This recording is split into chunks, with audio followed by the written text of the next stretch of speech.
Isang kumpanya sangkot sa investment scam ang nirereklamo matapos biglang magsara ang opisina nito sa Mandaluyong City.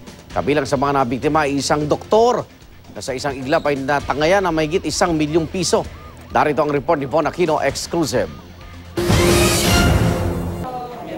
Puno ng hinagpis ang doktor na si Rachel Go dahil tila naglaho na ang mahigit 1 milyong piso niyang investment sa kumpanyang SmartPay International.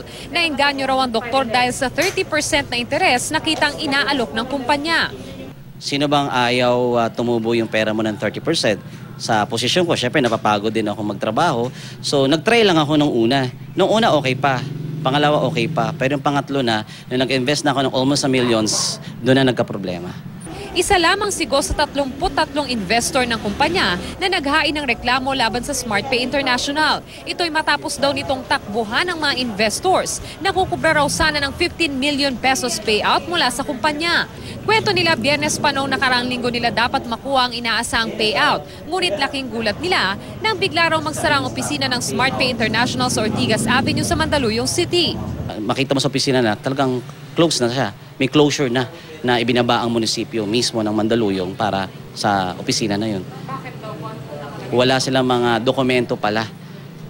Lately na namin nalaman na wala silang mga dokumento. Hindi na rin daw nila makontak ang chairman ng kumpanya na kinilalang si Romar Calyueng. Ang ilang mga deposit slip na ipinakita ng mga complainant, nakapangalan pa mismo kay Calyueng.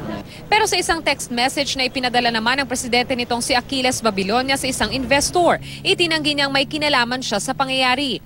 Nag-back out daw ang isang investor na dapat daw sana ay bibili sa SmartPay. Nagsorry siya, hindi niya na magagawa ng paraan.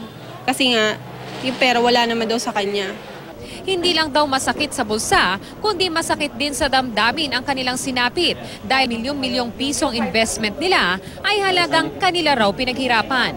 Kaya panawagan nila sa SmartPay International. Humarap sila, okay, as a tao, then ibalik niya yung pera ng mga tao na nag-invest. Hindi siya matatahimik. Kasi ang dami namin eh. Ngayong araw nakatakda naman magharap ng kaso ang mga biktima laban sa mga opisyal ng SmartPay International. Sinubukan ng GMA News na kunin ang panig ng CEO at presidente ng SmartPay International pero hindi makontak ang kanilang number. Ito ang unang balita sa Mandaluyong City. Von Aquino reporting.